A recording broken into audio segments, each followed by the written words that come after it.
pelaksana, khususnya Klub Mujahid, kemudian kepada seluruh sponsor yang telah mensponsori untuk kesuksesan acara ini, seluruh atlet, ofisial, klub yang sudah berpartisipasi untuk mensukseskan acara.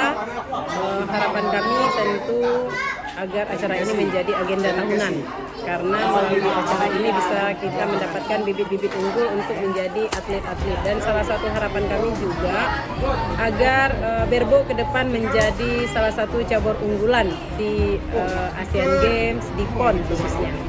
Kemudian kami juga mengharapkan nantinya agar pelaksanaan ini bisa diikuti tidak hanya Aceh dan Sumut kalau kondisi sekarang, tapi bisa seluruh Indonesia. Benar-benar Aceh Open ini menjadi salah satu ajang bergengsi untuk di seluruh Indonesia.